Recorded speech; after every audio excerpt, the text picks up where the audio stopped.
Welcome to our summer course on Paul's letter to the Romans. I am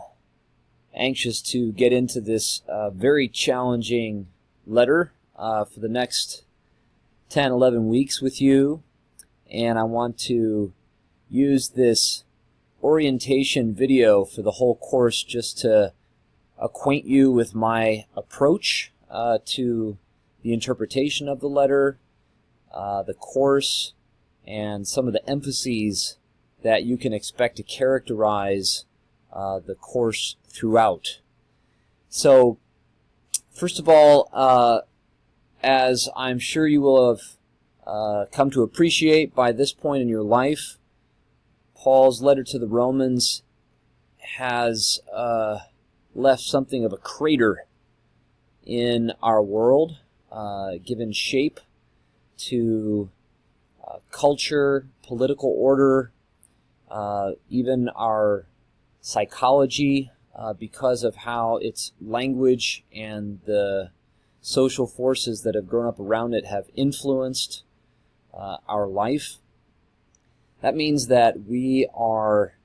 going to be steeped in a wide range of concerns as we read the letter, because we can't pretend, obviously, that we're reading it from scratch or that we can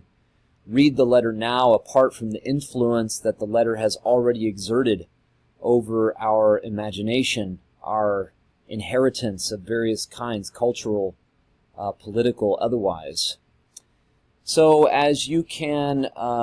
imagine, that means that,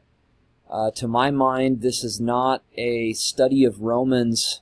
that is sort of tone deaf to its reception history or to the stakes that we all have and that others have in our interpretation of the letter today. I want to encourage a study and interpretation of the letter that is mindful of its influence to the extent possible and committed to shaping that influence in a way that is faithful to the text of the letter as it is delivered to us in terms of its meaning by the Spirit of God through the vast and diverse communities that have transmitted it to us so that we can study it together here in a graduate course at Fuller Seminary today. This implies that we're going to be wrestling with not just questions of textual detail, but also theological, political, pastoral questions of various kinds. And I think that that sort of systematic sensibility can enrich our interpretation of the letter, even if at times we will all probably experience that as overwhelming. So hang on tight for an interdisciplinary approach to this letter to the Romans, one that I hope will leave you with the impression not only that you've studied the text very carefully, but that you've studied it in a way that has perhaps illumined the thought of your own mind and cast some light, I hope, on your perception of God's presence in the world, according to Paul's gospel as he teaches it in Romans. Let me now shift a little bit to the kind of mechanics of the course. We will be diving in right off the bat in the first week to consider the kind of opening of the letter, the kind of summary presentation of Paul's gospel that he embeds in the conventions of naming himself as the sender and identifying the addressees of the letter, then moving to a thanksgiving and a short narrative of occasion of the letter, what has sort of caused him to send the letter at this particular point. And then finally, what we should understand, I think, as the thesis of the letter, verses 16 and 17 of chapter 1. We'll be using my own translation as one of our primary texts of study, but of course I don't mean for that to be exclusive or even the most authoritative version. You're also encouraged to use especially the NRSV or the TNIV or the CEB versions of the Bible. Those are kind of the authorized translations of the New Testament Department and Bible Division at Fuller because of their sensitivity, especially to gender concerns.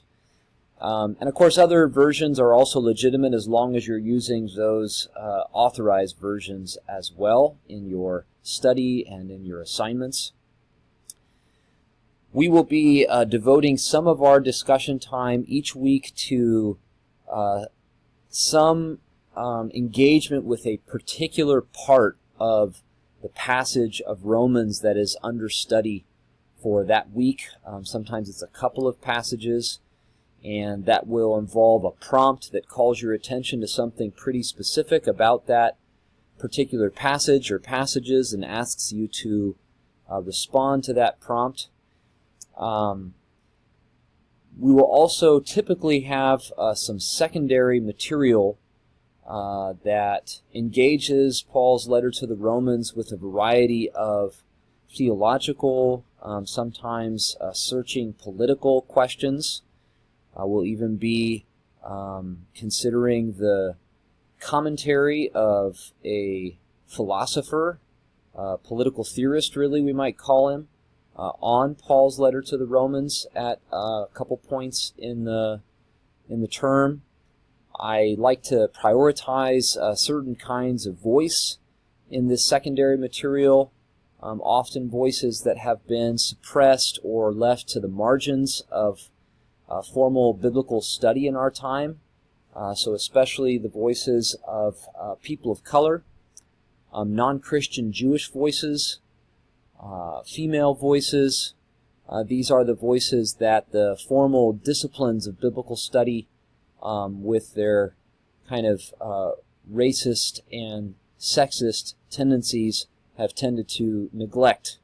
And that's to the detriment of our understanding of the letter and the quality of our lives together as well. So you'll see hopefully a number of voices from those kinds of backgrounds in the secondary reading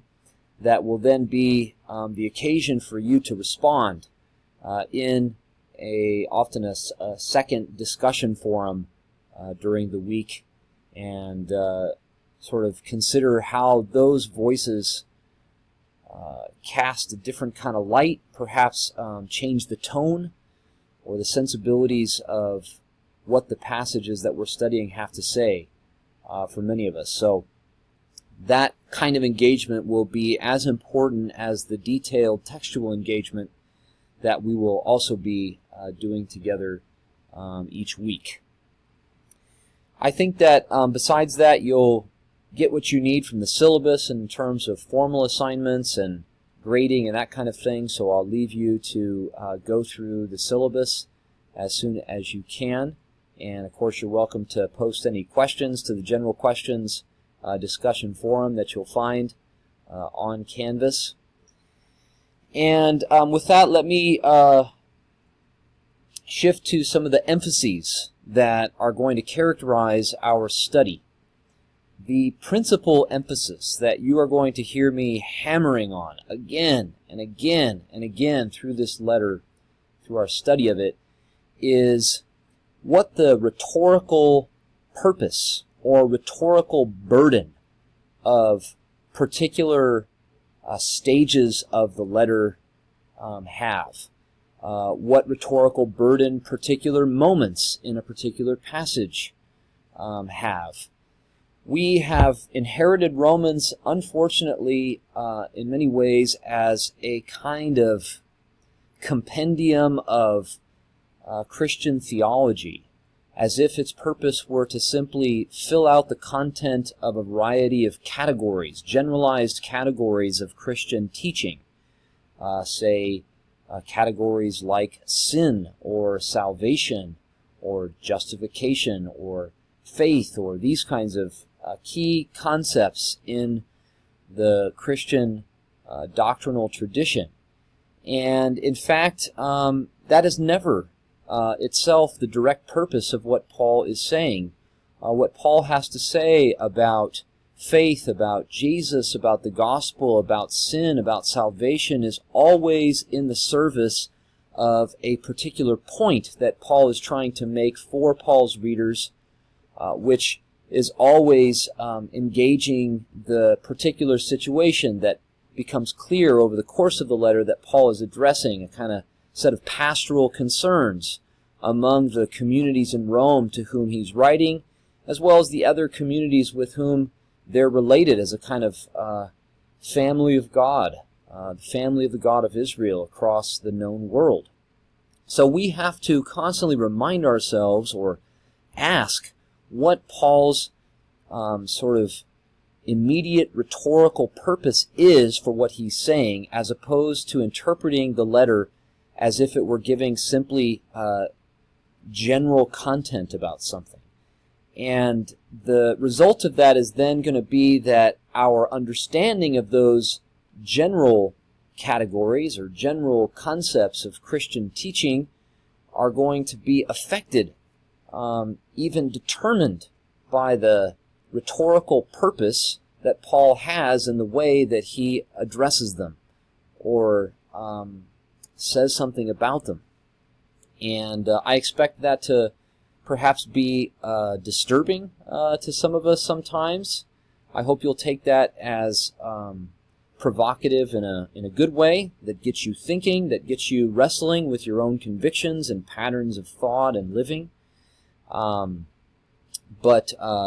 nevertheless, that is my concern, is that we do justice to the actual rhetorical structure and dynamics of Paul's letter, that we hear, you might say, the peculiar pastoral tone and set of concerns that imbue the letter as a whole, as well as in each stage of its development, which is singular, in the sense that there is a singular, sustained argument that we can't lose sight of as we're interpreting the parts of the letter, and that maybe names the second emphasis that will characterize our study, namely that I want us to repeatedly be asking how the passage under study and its parts fit the development of the letter that has a beginning and a middle and an end, so that we're not losing sight of what the thread of the whole letter is in the interpretations that we draw from particular parts of it. Final emphasis that I want to highlight here is, I suppose, a function of my own hermeneutical sensibilities and my background, which you'll be able to hear a little bit more about in my own intro video, the personal intro videos that we'll all be doing, and I'll have one in there too. But it is that I regard Paul's letter, like I do the rest of the New Testament and the rest of the Bible, as intrinsically theological, and I take what is intrinsically theological to be always concerned with how we live. So we're not going to suspend theological or ethical questions or concerns as we're interpreting the details of the letter. Instead, we're going to try to subject the theological and ethical questions and concerns that we have and that arise as we study to the discipline of detailed study of the letter. So that means that theological commitments are at play from beginning to end. They're not sort of arbitrarily suspended and then kind of brought in at some point. So your theological and pastoral questions are welcome from beginning to end, even as I hope that you will be committed, as I am, to subjecting those questions to the kind of careful attention to the texture of the letter as we study it. I hope that will leave you with the sense that this letter is, from beginning to end, a kind of gospel message. It is a proclamation of good news, even in all of its critical and almost overwhelming sophistication. So, looking forward to a rich conversation with you over the course of this term. and I will see you soon in the forums.